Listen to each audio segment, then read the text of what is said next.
உண்ணி அப்படிங்கிறது வந்து ஒரு பாரசைட் தான். வெளியேந்து ஒட்டுண்ணின்னு சொல்லுவோம். வெளியேந்து அது ஒரு இன்னொரு உயிரை சார்ந்து வாழக்கூடிய ஒரு பூச்சி. ஸோ இது பெட்டுக்கு ட்ரீட்மெண்ட் பண்ணணும்னா நமக்கு அது ஷாம்பூஸ் அப்படிங்க இருக்குது, ஸ்ப்ரே இருக்குது, ஸ்பாட்டான்ஸ் இருக்குது. இப்போ ரீசெண்டாக வந்து நமக்கு நிறைய மெடிசன்ஸ் வந்து ஓரல் டேப்லெட்ஸாகவே அவைலபிளாக இருக்குது. அது 3 மாதத்துலேருந்து 6 மாதம் வரைக்குமே உங்களுக்கு ஒரு சொல்யூஷனை கொடுக்கக்கூடிய மெடிசன்ஸும் அவைலபிளாக இருக்குது. பூனை நாய்க்கெல்லாம் வந்து ஸ்வீட் கொடுக்கலாமா? அட்வைசபிள் இல்லை சார். ஏன்னா அவங்களுக்கும் நம்மள மாதிரி வந்து டயபெட்டிஸ் அப்படிங்கிற நீரிழிவு நோய் அவங்களுக்குமே பெட்ஸுக்குமே வரும் கண்டிப்பா. வெங்காயம் பூண்டு போட்ட உணவு வகைகளை தராதீங்க. அதுக்கப்புறம் அவகாடோ கொடுக்கறது, அப்புறம் ஆர்டிஃபிஷியல் ஸ்வீட்னஸ் ஆட் பண்ணப்பட்ட உணவு வகைகள். நம்ம ஸ்நாக்ஸ்ல எல்லாம் வந்து நம்ம ஸ்வீட்ல ஆர்டிஃபிஷியல் ஸ்வீட்னஸ் வந்து இப்போ யூஸ் பண்றாங்க, ஜைலிட்டால் அப்படின்னு சொல்லக்கூடியது. ஸோ அந்த உணவுகள் எல்லாம் தராம இருக்கிறது பெட்டரா இருக்கும். பெட்டு வளர்க்கணும்னு முடிவு பண்ணும்போதே த பர்பஸ் ஆஃப் நீங்க ஏன் ஒரு பெட்டை வளர்க்குறீங்க அப்படிங்கிறதுக்கான ஒரு டிசிஷனை ஃபர்ஸ்ட் தெளிவா எடுக்கணும். நமக்கு எதுக்கு பெட்டு வேணும்? கம்பேனியன்ஷிப்புக்கு வேணுமா, கார்டிங் பர்பஸ்க்கு வேணுமா, கிட்ஸுக்கு வேணுமா, வீட்டில் இருக்கிற பெரியவங்களுக்கு பெட்டு வேணுமாங்கிறத நீங்க கண்டிப்பா ஒரு டெஃபினிட்டான ஒரு இது பண்ணி தான் நீங்கள் வந்து பெட்டு வாங்குறதுக்கு ப்ரொசீட் பண்ணணும். அனிமல் பர்த் கண்ட்ரோல் அப்படிங்கிற ஒரு கேட்டகரியில தான் இதை நான் வந்து உங்களுக்கு சொல்ல முடியும். ஸோ இப்போ கவர்மெண்ட் அதுக்கான மெஷர்ஸ் நிறையவே எடுத்துட்டு இருக்காங்க. லைக் ஸ்ட்ரே டாக்ஸை பிடிச்சி அவங்களுக்கு கருத்தடை ஆப்ரேஷன் பண்ணுறாங்க. பட் ஸ்டில் என்னன்னா எல்லா இடத்துலையுமே அது வந்து சில வேலைகளில் பண்ண முடியறது இல்லை. அதனால வந்து ரிப்பீட்டடாக உங்களுக்கு அனிமலுடைய நம்பர் கவுண்ட் அதிகமாயிட்டே தான் இருக்கும்.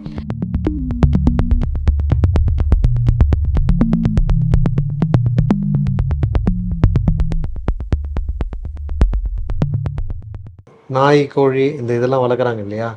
இப்போது இந்த மாதிரியான மருத்துவ வளர்ச்சியில் நீங்கள் வந்து அந்த கால்நடை மருத்துவ வளர்ச்சியில் இப்போ அதில் ஒரு மைல்கள்னு சொன்னால் நீங்கள் எதை சொல்லுவீங்க? அதாவது இப்போது மனுஷனுக்கு பார்க்குறதுல வந்து பார்த்தீங்கன்னா இது ரொம்ப அட்வான்ஸ் ட்ரீட்மெண்ட் வந்திருக்கு அப்படின்லாம் சொல்கிறாங்க. ஓகே. ஸோ அந்த மாதிரி வந்து கால்நடைகளுக்கு வந்து என்ன மாதிரியான அட்வான்ஸ் ட்ரீட்மெண்ட் இருக்கு madam? It's a milestone. Okay, மைல் ஸ்டோன்னு நம்ம யோசித்தா நிறைய இருக்குது சார். பட் வந்து ஃபர்ஸ்ட் நம்மளுடைய ஊரில் வந்து awareness of veterinary health and medicine is a greatest milestone. To know that எனக்கு வந்து பெட்டுக்கு பிரச்சனை இருக்கு, நான் பெட்டுக்கு ட்ரீட்மெண்ட் பண்ணணும், அதுக்கு என்ன மாதிரி ட்ரீட்மெண்ட் ஆப்ஷன் எல்லாம் இருக்குன்னு பெட் பேரண்ட்ஸ் தெரிஞ்சு வச்சிருக்கிறதே ஒரு பெரிய விஷயம். இப்போ வந்து ஹியூமன்ல இருக்கிற மாதிரியே நீங்க கேட்டது மாதிரி நிறைய அட்வான்ஸ்டு ட்ரீட்மெண்ட் ஆப்ஷன்ஸ் அவைலபிளா இருக்குது. நமக்கு இப்போ அக்சசிபிலிட்டி அதிகமாயிடுச்சு சார். மைல்ஸ் நம்ம முன்னாடி எல்லாம் வந்து ஒரு பெட்டுக்கு பிளட் டெஸ்ட் எடுக்கணும்னா நம்ம எடுத்து வெளியே இன்னொரு லேபுக்கு கொடுத்து கலெக்ட் அதை டெஸ்ட் பண்ற மாதிரி இருக்கும். ஆனா இப்போ மோஸ்ட் ஆஃப் த ஹாஸ்பிட்டல்ஸ் வந்து என்ன பெட் பேரண்ட்ஸோடைய கன்வீனியன்ஸுக்காகவே அந்த மிஷின்ஸ் எல்லாமே அவங்களாவே இன்ஹவுஸாவே வச்சுக்கிறாங்க. டயக்னாஸ்டிக்ஸ் வந்து கொஞ்சம் ஈஸியரா போயிடுச்சு. தென் இப்போ ரேடியோகிராஃபி, டிஜிட்டல் ரேடியோகிராஃபி அவைலபிளா இருக்கு. அல்ட்ராசவுண்ட் பெட்ஸ்ல யூஸ் பண்றோம். இப்போ சிடி ஸ்கேன் கூட சென்னையில வந்து நமக்கு சென்னை கால்நடை மருத்துவ கல்லூரியிலையும் அவைலபிளா இருக்கு. Which is a very advanced way of identifying. எந்த ஒரு பிரச்சனையை வந்து நமக்கு பிரச்சனை இருக்குன்னா ஈஸியா நம்மளால அது வந்து ஐடென்டிஃபை பண்ண முடியுது. நீங்க அடுத்தது இப்போ நாய், பூனைக்கெல்லாம் வந்து உண்ணின்னு சொல்லுவாங்க. சின்ன சின்ன குட்டி குட்டி உண்ணி மாதிரி வருது. அது எதனால வருது மேடம்? அது தடுக்கிறது எப்படி? ஓகே, உண்ணி அப்படிங்கிறது வந்து ஒரு பாரசைட் தான். வெளியேந்து ஒட்டுண்ணின்னு சொல்லுவோம். வெளியேந்து அது ஒரு இன்னொரு உயிரை சார்ந்து வாழக்கூடிய ஒரு பூச்சி. அப்போ உண்ணி அப்படிங்கிற இந்த டிக்ஸ் வந்து அது சர்வைவ் ஆகணும்னா அதுக்கு வந்து ஹோஸ்ட் அப்படிங்கிற ஒரு டாக், அது உயிர் வாழ்றதுக்கு டாக் அப்படிங்கிற ஒரு ஹோஸ்ட் தேவைப்படும். இது வந்து நார்மலா வெளியே இருந்து பெட்டில் ஏறக்கூடியது தான். இதுக்கு நமக்கு அதை கண்ட்ரோல் பண்ணணும் அப்படின்னா நீங்க பெட்ல இருக்கக்கூடிய டிக்ஸையும் கண்ட்ரோல் பண்ணணும், வெளியே இருக்கக்கூடிய அதோடைய சுற்று வட்டாரத்தில் இருக்கக்கூடிய அந்த டிக்ஸையும் நீங்க கண்ட்ரோல் பண்ண மாதிரி இருக்கும். அப்படின்னா தான் உங்களால ஃபுல்லா வந்து டிக்குக்கான ஒரு முழுமையான ஒரு தீர்வு உங்களுக்கு கிடைக்கும். ஸோ இது பெட்டுக்கு ட்ரீட்மெண்ட் பண்ணணும்னா நமக்கு அது ஷாம்பூஸ் அப்படிங்க இருக்குது, ஸ்ப்ரே இருக்குது, ஸ்பாட்டான்ஸ் இருக்குது. இப்போ ரீசெண்டாக வந்து நமக்கு நிறைய மெடிசன்ஸ் வந்து ஓரல் டேப்லெட்ஸாகவே அவைலபிளாக இருக்குது. அது 3 மாதத்துலேருந்து 6 மாதம் வரைக்குமே உங்களுக்கு ஒரு சொல்யூஷனை கொடுக்கக்கூடிய மெடிசன்ஸும் அவைலபிளாக இருக்குது. இதை மட்டும் நீங்கள் செஞ்சால் போதாது, கண்டிப்பாக பெட்டுடைய என்விரான்மெண்ட்டையுமே வந்து நீங்கள் ஒரு பெஸ்ட் கண்ட்ரோல் மேனேஜ்மெண்ட் மூலமா அதை வந்து கிளியர் பண்ணி வச்சிங்கன்னா ஒரு நிறைய நாட்களுக்கு வந்து உங்க பெட் வந்து டிக் ஃப்ரீயா இருக்கும். இதுல வந்து நீங்க வெறும் டிக்கு தானே அப்படின்னு சொல்லி ஒரு அஜாக்கிரதையா இருக்கக்கூடாது. ஏன்னா பெட்ஸுக்கு வந்து டிக்கு மூலமாக பரவக்கூடிய டிக் ஃபீவர்னு சொல்லக்கூடிய டிசீசஸ் இருக்குது. அது சில நேரங்கள்ல ரொம்ப ரொம்ப எமர்ஜென்சி டிசீசஸா வந்து மாறிடும். ஸோ அந்த டிசீசஸ் வந்து அந்த அளவுக்கு போகாம இருக்கணும்னா நீங்க பேசிக்கலா ஒரு வருடத்துக்கு 2 முறையாவது அந்த கரெக்டான டிக் மேனேஜ்மெண்ட் பண்றது வந்து அவசியமாகிறது. நாங்க ஒரு விஷயம் கேள்விப்பட்டோம் மேடம். சோறு வடிச்ச கஞ்சியில வந்து நாய் பூனைலாம் வந்து குளிப்பாட்டினா அதுக்கு உண்ணி வராது அப்படின்னு சொல்றாங்க. அது உண்மையா? சரி, எனக்கு அதற்கான I am not aware of it. எனக்கு அதற்கான நாலேஜ் இல்லை சார். சரி சரி, பரவாயில்ல மேம். மேம், பூனை நாய்க்கெல்லாம் வந்து ஸ்வீட் கொடுக்கலாமா? அட்வைசபிள் இல்லை சார். ஏன்னா அவங்களுக்கும் நம்மள மாதிரி வந்து டயபெட்டிஸ் அப்படிங்கிற நீரிழிவு நோய் அவங்களுக்குமே பெட்ஸுக்குமே வரும் கண்டிப்பா. ஸோ அதனால வந்து பெட்டு சாப்பிட்றாங்க, ஒரு ஒரு லிமிட்டட் அமௌண்ட்ல வந்து நீங்க ஸ்வீட்ஸ் கொடுக்கறது வந்து ஓகேவா இருக்கும். பட் ஆனா வந்து சாக்லேட்ஸ்ன்னு சொல்லக்கூடிய அந்த ஸ்வீட்டை நீங்க அவாய்ட் பண்றது ரொம்ப ரொம்ப முக்கியமா இருக்கும்.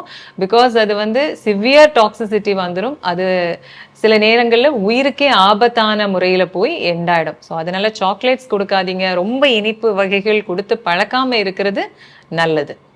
சரிங்க மேம். மேம், அதாவது கட்டாயம் கொடுக்க வேண்டிய உணவுகள், தவிர்க்கப்பட வேண்டிய உணவுகள் அப்படின்னு சொன்னா நீங்க எதை சொல்லுவீங்க? நாய் டாக்ஸ்க்கு இது கொடுக்காதீங்க, இதுக்கு கொடுக்கக்கூடாது, அப்படி பூனைக்கு இது கொடுக்காதீங்க அப்படின்லாம் சொல்றீங்க. அப்படி சொல்ல ஃபுட்டுன்னா என்ன மாதிரி சொல்லுங்க? கண்டிப்பா நான் ஃபர்ஸ்ட் டாகுக்கு சொல்லிடுறேன். டாக்ஸுக்கு கொடுக்கக்கூடாத உணவுகள்ல முதல்ல வந்து சாக்லேட்ஸ் தான் நம்ம சொல்லுவோம். சாக்லேட் வந்து எந்த ஃபார்ம்ல இருந்தாலுமே, கேக்காக இருந்தாலும் சரி, பிஸ்கட்டாக இருந்தாலும் சரி, சாக்லேட்டாக இருந்தாலுமே சரி, சாக்லேட்டு கொடுக்காதீங்க. அப்புறம் கிரேப்ஸ் வந்து ட்ரை கிரேப்ஸாக இருக்கலாம், இல்லை ஃப்ரெஷ் கிரேப்ஸாக இருக்கலாம், black or green grapes, anything advisable கிடையாது. ஏன்னா இது வந்து கிட்னி ஃபெயிலியரில் போய் உங்களுக்கு எண்ட் ஆகிடும். அதுக்கப்புறம் வந்து ஆனியன் அண்ட் கார்லிக், வெங்காயம் பூண்டு போட்ட உணவு வகைகளை தராதீங்க. அதுக்கப்புறம் அவகேடோ கொடுக்கறது, அப்புறம் ஆர்டிஃபிஷியல் ஸ்வீட்னஸ் ஆட் பண்ணப்பட்ட உணவு வகைகள். நம்ம ஸ்நாக்ஸ்ல எல்லாம் வந்து நம்ம ஸ்வீட்ல ஆர்டிஃபிஷியல் ஸ்வீட்னஸ் வந்து இப்போ யூஸ் பண்றாங்க, ஜைலிட்டால் அப்படின்னு சொல்லக்கூடியது. ஸோ அந்த உணவுகள் எல்லாம் தராம இருக்கிறது பெட்டரா இருக்கும். அதே மாதிரி உங்க பெட்டுக்கு நீங்க உணவுகளை செலக்ட் பண்ணும்போது அவங்களுக்கு ஏதாவது ஒரு ஃபுட்டுக்கு அலர்ஜி இருக்குதா அப்படிங்கிறத பார்த்துட்டு கொடுங்க. அலர்ஜி, ஒவ்வாமை அப்படின்னு சொல்லுவோம். அது வந்து it can be on the skin, உடம்புல மேலே வரலாம், இல்லை வயிற்றுக்கு கூட ஒவ்வாமை வரலாம். அதை பொறுத்து உங்களுடைய ஃபுட்டை வந்து நீங்கள் சூஸ் பண்ணிக்கணும். அதுக்கப்புறம் பூனைகளுக்கு பார்த்தீங்கன்னா கண்டிப்பாக வந்து பூனைகளுக்கும் இது பொருந்தும். ரா ஃபுட்டெல்லாம் கொடுக்கறதுல வந்து சில வேளைகளில் தயாமினேஸ் வந்து டெஃபிஷியன்சி, ஒரு விட்டமின் டெஃபிஷியன்சி வரும். அதனால it is better to avoid those things. Raw food கொடுக்கறத அவாய்ட் பண்ணிக்கணும். மற்ற மாதிரி நான் டாக் சொன்ன மாதிரி ஆனியன் பேஸ்டு இல்லை சாக்லேட்ஸு, கிரேப்ஸ் இதெல்லாமே வந்து கண்டிப்பாக அவாய்ட் பண்ணணும். அது மாதிரி வீட்டில் செடிகள் வச்சுருக்கீங்கன்னா நிறைய செடிகள் பாய்சனஸாக இருக்கும். அதை நீங்கள் வந்து கொஞ்சம் அதோடைய நாலேஜை என்ரிச் பண்ணிட்டு என்னென்ன செடிகள்லாம் வைக்கக்கூடாதுங்கிறத தெரிஞ்சு வச்சுக்கிறதும் உங்களுக்கு ஹெல்ப்ஃபுல்லாக இருக்கும். ரோட்லலாம் வந்து நாய்கள் பார்க்குறோம், பாவம். அதுங்க சில தினம் அடிபட்டு, விபத்தில் அடிபட்டு அப்படியே கிடக்குதுங்க. ஆனால் ஆட்டோமேட்டிக்காக கொஞ்ச நாளில் வந்து எழுந்து நடக்குது. இது எப்படி? இது எலும்பு வந்து அதுங்களுக்கு ஆட்டோமேட்டிக்காக சரியாயிடுமா, இல்லை வந்து அது யாருன்னா சமூக ஆர்வலரோ யாருனோ பார்த்து தான் கொண்டு வந்து ஹாஸ்பிட்டல் கொண்டு வந்து காமிக்கணுமா? அது நிறைய சமூக ஆர்வலர்கள், நிறைய people are there. Animal lovers நிறைய பேர் இருக்கிறாங்க. அதை நிஜமாவே அதை வந்து அதன் மேல அன்பு வச்சிருக்கிறவங்க நிறைய பேர் இருக்காங்க. அவங்களே பார்த்து மோஸ்ட் ஆஃப் த டைம் அவங்களுக்கு பக்கத்துல அவைலபிளா இருக்கக்கூடிய டாக்டர்ஸ்ட எடுத்துட்டு போய் அதுக்கான ட்ரீட்மெண்ட்டை கொடுக்குறாங்க. எலும்பு முறிவு செறிவு அப்படிங்கிறது எல்லாம் வந்து it is a very big topic. அது வெளியே வந்து நமக்கு இப்போ வெளியே காயம் இல்லை, உள்ள மட்டும் உடஞ்சிருக்கு அப்படின்னா அது எந்த டைரக்ஷன்ல உடஞ்சிருக்கோ அதுவாகவே வந்து சரியாயிடும். ஒரு 2 வீக்ஸ் ஒரு 3 வீக்ஸ் ஆகும்போது அதுவாகவே வந்து சரியாயிடும். ஆனா நிறைய காயங்கள் இருக்கக்கூடிய பெற்று கண்டிப்பா வந்து அதுக்கான ஒரு அட்டென்ஷன் கண்டிப்பா தேவைப்படும். Thank you ma'am. மேம், இப்போது திருநாய்கள்லாம் பார்த்தீங்கன்னாக்கா வந்து அது கண்ட்ரோல் பண்ணணும் அப்படின்னு சொல்கிறாங்க. ஆனால் நாளுக்கு நாள் வந்து திருநாய்கள் வந்து பெருகிக்கிட்டு இருக்குது. இது என்ன காரணம்? அதாவது அபார்டன் பண்ணிடுறாங்களே, கைவிட்டுட்டு போகிறதுனால வந்து திருநாய்கள் பெருகுதா, இல்லை வந்து வெளியிலேருந்து எடுத்துகிட்டு வந்து விட்டுட்டு போகிறது, இந்த மாதிரியான காரியங்கள் எப்படி, எதனால? இல்லை ஒரு ஆஸ் மருத்துவராக நீங்கள் கேட்குறேன். நிறைய பேருக்கு வந்து இந்த கேள்வி இருக்கும், வீணாக பாவம் வாயிலா ஜீவனை பிடிச்சிட்டு போய் தொந்தரவு பண்ணுற மாதிரி சில காரியங்கள் நடக்குது. அதை எதுக்கு கேட்குறேன். சில பேர் கிடைக்குதுன்னு சொல்கிறாங்க, வீட்டில் ரோட்டில் போகிறவங்கலாம் கிடைக்குது அப்படின்றாங்க. இந்த மாதிரியான சின்னரியோ எதனால வந்தது மேடம்? இது எப்படி அவாய்ட் பண்ணலாம்? ஸோ இது ப்ராப்பராக வந்து அனிமல் பர்த் கண்ட்ரோல் அப்படிங்கிற ஒரு கேட்டகரியில தான் இதை நான் வந்து உங்களுக்கு சொல்ல முடியும். ஸோ இப்போ கவர்மெண்ட் அதுக்கான மெஷர்ஸ் நிறையவே எடுத்துட்டு இருக்காங்க. லைக் ஸ்ட்ரே டாக்ஸை பிடிச்சி அவங்களுக்கு கருத்தடை ஆப்ரேஷன் பண்றாங்க. பட் ஸ்டில் என்னன்னா எல்லா இடத்துலையுமே அது வந்து சில வேளைகளில் பண்ண முடியறது இல்ல. அதனால வந்து ரிப்பீட்டடாக உங்களுக்கு அனிமலுடைய நம்பர் கவுண்ட் அதிகமாயிட்டே தான் இருக்கும். இது not only with the government, people from out side, அவங்க நார்மலாகவே மக்கள் அவங்க தெருவில் இருக்கக்கூடிய டாக்ஸ் கூட எடுத்துட்டு வந்து பண்ணுறாங்க. நாங்கள் கூட வந்து இங்கே low cost surgery for stray dogs கூட நாங்கள் பண்ணிட்டு இருக்கிறோம். ஸோ இது one way of controlling the animal population தான். இது வந்து வெளியேந்து நிறைய பேர் அபேண்டனும் பண்ணிடுறாங்க. மற்ற மாதிரி ஸ்ட்ரே டாக் பாப்புலேஷன் கண்ட்ரோல் அப்படிங்கிறது வந்து it is a very big arena. அது வந்து the government is taking necessary steps to control that. Okay ma'am. Ma'am இப்போ டாக்ஸ்க்கெலாம் பார்த்தீங்கன்னா மனுஷங்க வந்து டெய்லி பல்லு விளக்கிறோம். நாய் பூனைக்கெல்லாம் வந்து அதுக்கு ஏதாவது பல்லு விளக்கிறதுக்கு சொல்யூஷன் இருக்கா? இல்லை அதோட பல்லு வந்து கூர்மையாக இருந்ததுன்னா அதை ஸ்கேல் பண்ணுறதுக்கு ஏதாவது பண்ண முடியுமா? ஓகே. பல்லு இப்போ நம்ம மாதிரியே வந்து பெட்ஸுக்கு பேஸ்ட் அவைலபிளாக இருக்குது, ப்ரஷ் அவைலபிளாக இருக்குது. சில பெட்ஸ் வந்து கண்டிப்பாகவே வந்து வாய் பக்கத்துலேயே வந்து கொண்டு போக விட மாட்டாங்க. அந்த மாதிரி பெட்டில் வந்து மேபி டார்டர், நீங்கள் சொல்லக்கூடிய நீங்கள் கேட்ட கேள்வி என்னன்னா பல்லில் வந்து ஒரு மாதிரி அழுக்கெல்லாம் தேங்கிச்சுன்னா என்ன பண்ணுறது அப்படின்னு கேட்குறீங்க. ஸோ மெடிக்கல் மேனேஜ்மெண்ட் மாதிரியான சில பொருட்கள் அவைலபிளாக இருக்குது. சில ப்ராடக்ட்ஸை நம்ம ஃபுட்டில் மிக்ஸ் பண்ணியோ இல்லை வாட்டரில் மிக்ஸ் பண்ணி வைக்கிறதன் மூலமாகவும் கொஞ்சம் வந்து அந்த டார்டர்லாம் கண்ட்ரோல் ஆகும். பட் சில வேளைகளில் ரொம்ப சிவியரான இன்ஃபெக்ஷன் லைக் பல்லில் வந்து ரொம்ப ஃபுல்லாகவே அடைச்சிக்கிச்சு, சாப்பிட முடியல, வாயெல்லாம் வந்து கம்ஸ் எல்லாம் வந்து புண்ணாகிற அளவுக்கு வந்து டார்டர் அல்லது அந்த அழுக்கு சேர்ந்துருச்சு அப்படின்னா டென்டல் ஸ்கேலிங் அப்படிங்கிற ப்ரொசீஜர் வந்து பண்ணிக்கலாம். நம்ம கிளினிக்கில் கூட டென்டல் ஸ்கேலிங் பண்ணுறோம். ஸோ அது வந்து நம்ம ஜென்ரல் அனஸ்தீஷியாவில் தான் பண்ண வேண்டி இருக்கும். அந்த மாதிரியான ப்ரொசீஜர் பண்ணி கூட நம்ம பல்ல சுத்தம் பண்ணிக்கலாம். மேம், ஒருத்தர் பெட் அனிமல் வளர்க்குறதுக்கு ஆசைப்படுறாரு அப்படின்னாக்கா அவர் வந்து எந்த மாதிரியான குட்டி பிறந்த உடனே சில பேர் வந்து நாய்கிட்ட தாய்கிட்ட இருந்து பிரிச்சிருவாங்க. அந்த மாதிரி குட்டியை எடுத்துகிட்டு வரணுமா, கொஞ்சம் வளர்ந்த மாதிரி எடுத்துகிட்டு வரணுமா, கொஞ்சம் கொஞ்சம் விளக்கமாக சொன்னால் நல்லாயிருக்கும். ஓகே. ஸோ உங்கள் கேள்விக்கு நான் அடிஷ்னலாக இன்னொரு பதில் கூட நான் சொல்கிறேன். பெட்டு வளர்க்கணும்னு முடிவு பண்ணும்போதே த பர்பஸ் ஆஃப் நீங்கள் ஏன் ஒரு பெட்டை வளர்க்குறீங்க அப்படிங்கிறதுக்கான ஒரு டிசிஷனை ஃபஸ்ட்டு தெளிவாக எடுக்கணும். நமக்கு எதுக்கு பெட்டு வேணும்? கம்பேனியன்ஷிப்புக்கு வேணுமா, கார்டிங் பர்பஸ்க்கு வேணுமா, கிட்ஸுக்கு வேணுமா, வீட்டில் இருக்கிற பெரியவங்களுக்கு பெட்டு வேணுமாங்கிறத நீங்கள் கண்டிப்பாக ஒரு டெஃபினட்டான ஒரு இது பண்ணி தான் நீங்கள் வந்து பெட்டு வாங்குறதுக்கு ப்ரொசீட் பண்ணணும். ஸோ இப்போ எனக்கு டாக் வேணும் அப்படின்னா உங்களுக்கு அதுக்கான போதுமான அளவு இடம் இருக்குதா, அதை வாக்கிங் எல்லாம் கூட்டிட்டு போறதுக்கு உங்களுக்கு நேரம் இருக்குதா, வீட்டில் ஆட்கள் இருக்கிறாங்களா, அது கூட விளையாடுறதுக்கு உங்களுக்கு டைம் இருக்குதா, இதெல்லாம் டிசைட் பண்ணி நீங்கள் உங்கள் பெட்டை வந்து டாகா கேட்டாங்கிறத டிசைட் பண்ணிக்கோங்க. இல்லை எனக்கு இடமே இல்லை, எனக்கு ரொம்ப சின்ன ஏரியா தான் இருக்குது, என்னால் டைம் ஸ்பெண்ட் பண்ண முடியாத, gate would be a absolute choice. இல்லை எனக்கு அப்பார்ட்மெண்ட் மாதிரியான லைஃப் ஸ்டைலுக்கு அப்படின்னா வந்து go for a smaller breed dog. உங்களுக்கு பெரிய இடம் இருக்குது, நல்ல எக்ஸசைஸ் தேவைப்படக்கூடிய பெரிய பெட்ஸுக்கு வந்து அந்த மாதிரி இடம் இருந்ததுன்னா அந்த மாதிரி பெட்ஸ் வாங்கிக்கோங்க.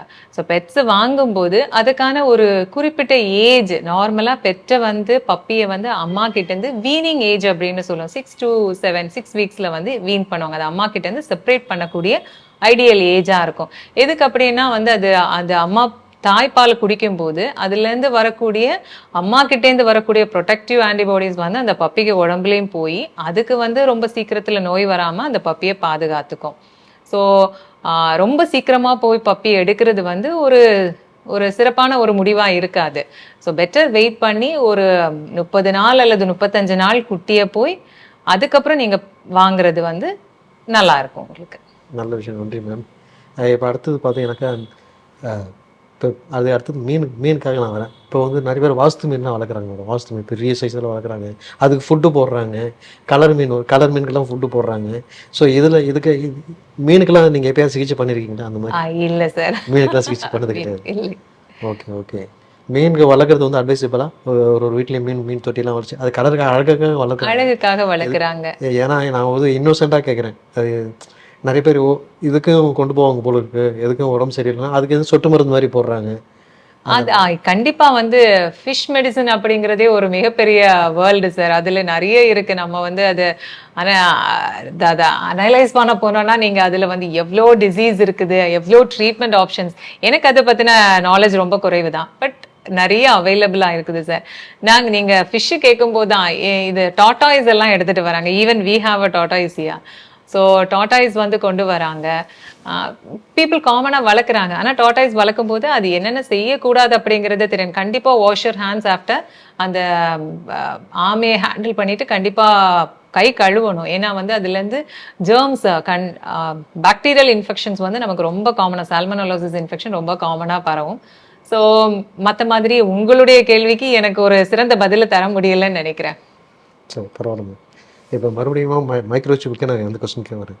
இதுக்கு ஒரு தெளிவான, இப்போ நீங்கள் சொன்னீங்க மைக்ரோசிப்னா அது கவர்மெண்ட்டுக்கு நம்ம வந்து பதிவு பண்ணணும்னா அதுக்கு வேணும், கம்பல்சரி வேணும் அப்படின்னு சொல்லியிருக்கீங்க. ஸோ இதோட நெசசிட்டியை ஏன் மேடம் இது எம்பசைஸ் பண்ணுறாங்க? எதுக்காக இந்த மைக்ரோசிப் வைக்கணும் அப்படின்னு சொல்லிட்டு இந்த ரொம்ப எம்பசைஸ் பண்ணுறாங்க? அது ஒன்று. நிறைய பேருக்கு வந்து சரியான வழிகாட்டுதல் இல்லை. இந்த மாதிரியான ஆட்களுக்கு நீங்கள் எப்படி ஆன்லைனில் பண்ணுறது அப்படின்லாம் தெரியாமல் நிறைய பேர் முடிச்சுட்டு இருக்காங்க. இது எப்படி மேம் நீங்கள் ஒரு டாக்டராக கொடுக்குற சொல்யூஷன் என்ன சொல்லுங்கள்? ஓகே. ஸோ ஃபஸ்ட்டு ஜிசிசி வந்து மைக்ரோசிப்பிங் கொண்டு வந்ததுக்கான முதல் ரீசனாக சொன்னது to prevent abandoning of pets. வெளியே வந்து வீட்டில் வளர்க்கக்கூடிய பெட்டை தெருவில் கொண்டு போய் விட்டுடுறாங்க. அதை வந்து அவாய்ட் பண்ணுறதுக்கு. ரெண்டாவது வந்து ஒரு எவ்வளவு பெட்ஸ் வந்து நம்ம சிட்டியில் இருக்குது அப்படிங்கிற ஒரு கணக்கெடுப்பு அவங்களுக்கு கிடைச்சிருது. மூணாவது வந்து அன்வான்ட் ப்ராப்ளம்ஸ் லைக் ரேபீஸோடைய தாக்குதல். இப்போ நிறைய டாகு கடிக்குது, ரேபீஸ் இன்ஃபெக்ஷன் வருது. ஈவன் வீட்டில் வளர்க்குற பெட்ஸே வந்து வெளியே வாக்கிங் போகும்போது கடிக்குது அப்படிங்கிற கம்ப்ளைண்ட்ஸோ நியூஸஸோ நம்ம ரீசெண்டாக அடிக்கடி பார்த்துக்கிட்டே இருக்கிறோம். இது எல்லாம் வந்து நம்ம எப்படி கண்ட்ரோல் பண்றது அப்படிங்கிறதுனால தான் இந்த ஒரு மைக்ரோசிப்பிங் அண்ட் லைசன்சிங் கொண்டு வந்திருக்காங்க. ஸோ இந்த ப்ரொசீஜர்ல வந்து ஃபர்ஸ்ட் வந்து மைக்ரோசிப்பிங் அண்ட் லைசன்ஸ்ல பெட்டுக்கு வேக்சினேஷன் பண்ணியிருக்கணும், வெறி நோய் தடுப்பூசி போட்டிருக்கணும். ரெண்டாவது வந்து மைக்ரோசிப்பிங் போட்டிருக்கணும். இந்த மைக்ரோசிப் வந்து ரொம்ப ரொம்ப சின்ன ஒரு நம்ம ஊசி போடக்கூடிய ஒரு மெத்தட் தான். அது பெரிய அப்படி ரொம்ப வலி கொடுக்கக்கூடிய ஒரு இதெல்லாம் இல்லை. எப்படி நம்ம தடுப்பூசி போடுவோமோ அதே மாதிரி தான் இதை வந்து ஸ்கின்னுக்கு கீழே தான் வந்து ஒரு நீடில் வழியாக இன்சர்ட் பண்ணுறோம். அது வந்து ஒரு சின்ன ஒரு அரிசியோடைய அளவில் தான் வந்து அது உங்களுக்கு இருக்கும். ஸோ அது ஸ்கின்னுக்கு கீழே போயிடுச்சு அப்படிங்கிறத ஐடென்டிஃபை பண்ணுறதுக்கு ஒரு ஸ்கேனர் வச்சு நம்ம ஐடென்டிஃபை பண்ணிப்போம். ஸோ இது கூடவே நம்ம ரேபீஸ் வேக்சினும் பண்ணிட்டோம்னா இந்த டீட்டெயில்ஸை வச்சு அஸ் எ பெட் பேரண்ட் நீங்கள் என்ன பண்ணிக்கலாம் அப்படின்னா ஜிசிசி போர்ட்டலில் போய் அதில் பெட் பேரண்ட்டுக்கான ஓனருக்கான லாகின்ல உங்கள் டீட்டெயில்ஸை நீங்கள் அப்டேட் பண்ணிட்டீங்க அப்படின்னா நீங்கள் எந்த வெட்னேரியனை சூஸ் பண்ணுறீங்களோ அந்த வெட்னேரியனுக்கு ஜிசிசி போர்ட்டல்லேருந்து அவங்களுடைய போர்ட்டலில் அப்டேட் ஆகிடும். ஸோ அந்த டாக்டர் வந்து அதை பார்த்துட்டு அந்த அவங்களுக்கு அப்ரூவலுக்கு வந்திருக்கிற பெட்டுடைய டீட்டெயில்ஸ் பார்த்து இது இவங்க வேக்சின் பண்ணியிருக்காங்களா, இவங்களுக்கு சிப்பு போட்டிருக்குதா, இந்த டீட்டெயில்ஸ் எல்லாம் வெரிஃபை பண்ணிட்டு அவங்க ஒரு அப்ரூவல் வந்து அவங்களுடைய சைட்லேருந்து கொடுப்பாங்க. ஸோ அதுக்கப்புறம் என்ன பண்ணுவாங்க அப்படின்னா GCC will again go for the approval and provide the licence. So இந்த லைசன்ஸ் இருக்கிறது, இது வந்து லைசன்ஸ் எல்லாமே வந்து 1 வருடத்துக்கு உட்பட்டது. It's for valid for 1 year, which means நான் ரேபீஸ் வந்து இந்த மாதம் போட்டிருக்கேன், இன்னைக்கு சிப்பு போடுறேன், இன்னைக்கு நான் தடுப்பூசி போடுறேன்னா இந்த லைசன்ஸ் வந்து அடுத்த வருஷம் இதே நாளில் வந்து உங்களுக்கு எக்ஸ்பயர் ஆகிடும். இல்லை நான் ஆல்ரெடி வந்து நான் ஒரு 5-6 மாதத்துக்கு முன்னாடியே நான் தடுப்பூசி போட்டுட்டேன், இப்போ நான் சிப்பு மட்டும்தான் போடுறேன் அப்படின்னா எப்போ நீங்கள் தடுப்பூசி போட்டிருந்தீங்களோ, ரேபீஸ் ஊசி போட்டிருந்தீங்களோ அந்த டைம்லேருந்து 1 yearக்கு உங்களுக்கு வேலிடாக இருக்கும். மைக்ரோசிப் வந்து அந்த பெற்று எவ்வளோ நாள் இருக்குதோ அதோடைய உயிருள்ள நாள் வரைக்கும் அந்த microchip is going to be there. But validity of this licence is only for 1 year. அதனால நீங்கள் எவ்ரி இயர் என்ன பண்ண வேண்டியிருக்கும்னா அந்த ரேபீஸ் டேட் என்னைக்கு டியூ ஆகுதோ அன்னைக்கு நீங்கள் தடுப்பூசி போட்டு திரும்ப உங்களுடைய லைசன்ஸை வந்து ரினியூ பண்ணிக்க வேண்டியிருக்கும். மேம் இப்போ கிராஸ் ப்ரீடிங் சொல்கிறாங்க மேடம், அதாவது ஒரு இனத்துலேருந்து இன்னொரு இனம் கலப்பினம் பண்ணுறாங்க. இது வந்து நல்லதா மேடம், ஒரு ஆரோக்கியமான விஷயமா? ஓகே, இது பாயிண்ட் ஆஃப் கொஸ்டின். இப்போ நிறைய பேர் என்ன பண்ணுறாங்கன்னா வீட்டில் ஒரு ப்ரீடு வளர்க்குறாங்க, அவங்களுக்கு மேட்டிங்க்கு ஒரு டாக் தேவை, அவங்க மேல் டாக் வளர்க்கலாம், அவங்களுக்கு ஒரு ஃபீமேல் டாக் தேவைப்படுது. ஸோ சம்டைம்ஸ் ஃப்ரெண்ட்ஸுக்கு இடையிலே வளர்க்கக்கூடிய பெட்ஸ் என்ன பண்ணிடுறாங்கன்னா ஒரு ப்ரீடுக்கும் இன்னொரு ப்ரீடுக்கும் இடையில போய் கிராஸ் பண்ணிடுறாங்க. ஸோ சில வேளைகளில் வந்து அவங்களுக்கு பிடிச்ச மாதிரியான ஒரு ப்ரீடு ரெடி ஆகிடுது. இல்லை அப்படின்னா வந்து நிறைய காம்ப்ளிகேஷன்ஸோடு தான் வந்து ஒரு அடுத்த நெக்ஸ்ட்டு ஒரு புதுசாக ஒரு ப்ரீடு வந்து உருவாக்குறதுக்கான நிறைய வாய்ப்புகள் இருக்குது. நம்ம இப்போ ஒரு ஃபெரோஷியஸான டாக் எல்லாம் வந்து ப்ரீட் பண்ணும்போது நம்ம மாங்க்ரல் டாக்ஸ் வந்து சர்வைவபிலிட்டிலேயே வந்து அவங்க பயங்கர ஃபெரோஷியஸாக தான் இருப்பாங்க வெளியே இருக்கும்போது. அப்போ இது இன்னொரு ஃபெரோஷியஸான டாக்ல ப்ரீட் ஆகும்போது கண்டிப்பாக வந்து இன்னொரு breed will come which is definitely வந்து மோர் ஆஃப் அக்ரெசிவ் நேச்சர். நம்மளால வந்து அதை கண்ட்ரோல் பண்ண முடியறதுக்கான வாய்ப்புகள் இருக்காது, ட்ரைனிங் பண்ணுறதுக்கான வாய்ப்புகள் இருக்காது. ரெண்டாவது வந்து சில டிசீசஸ் வந்து சில ப்ரீட்ஸில் ஸ்பெசிஃபிக்காக இருக்கும். இந்த டிசீசஸும் வந்து இந்த தேவையில்லாமல் அடுத்த ஜென்ரேஷனுக்கு அடுத்த அந்த ப்ரீடுக்கு வந்து ட்ரான்ஸ்ஃபர் ஆகி it is going to be sustaining for a very long time. அவங்களுடைய லைஃப் ஸ்பேனே வந்து உங்களுக்கு ஷார்டன் பண்ணி கொடுத்துரும். அண்ட் இது வந்து நம்ம ஒரு அந்த நேரத்தில் மேட்டிங் பண்ணிட்டோம், அந்த டாகுக்கு மேட்டிங் நடந்துச்சு, ஒரு குட்டி வந்துருச்சு அப்படிங்கிற ஒரு இதில் முடியாமல் அடுத்த இதுக்கு போகும்போது என்ன ஆகுதுன்னா அந்த பெற்றுடைய லைஃப், அந்த குட்டி வந்ததுக்கு அப்புறம் அந்த குட்டியோட லைஃப் ஃபுல்லாகவே அந்த பிரச்சனையோடய கண்டினியூ ஆகிறதுக்கான சான்சஸ் நிறைய இருக்குது. ஏன்னா இதெல்லாம் நாங்கள் வந்து ஜெர்மன் ஷெப்பர்டு கிராஸ் ஆகி வரும்போது நாங்கள் பார்க்குறோம். ஹிப் டிஸ்பிளேஷியா அப்படிங்கிற ஒரு problem which is very very common in German shepherds. இதை போய் இன்னொரு ப்ரீட் கூட கிராஸ் பண்ணி அதுக்கு வந்து முதல்ல ஹிப் டிஸ்பிளேஷியா ப்ராப்ளம் இருக்கிற pets the breeding is not advisable at all. அதை பண்ணீங்கன்னா கண்டிப்பாக அது ப்ராப்ளம், ஜெனட்டிக்கான ப்ராப்ளம், அது கண்டிப்பாக வரதான் போகுது. அதையும் தாண்டி நமக்கு ஒருவேளை தெரியாமல் இருந்து என்ன பண்ணிடுறோம், மேட்டிங் பண்ணிடுறோம், இந்த ப்ராப்ளம்ஸ் வந்து அது டிரான்ஸ்ஃபர் ஆகிடும். ஸோ கிராஸ் ப்ரீடிங்னு நீங்கள் கேட்டிங்கன்னா it is really not an advisable thing. தேவையில்லாத ஒரு விஷயமாக இருக்குது. மேடம், இவ்வளோ நேரம் எங்களுடைய எல்லா கேள்விகளுக்கும் தெளிவாக ரொம்ப அழகாக விளக்கமாக சொல்லியிருக்கீங்க. வாழ்த்துக்கள், வணக்கம் தெரிவித்துக்கணும். நன்றி சார்.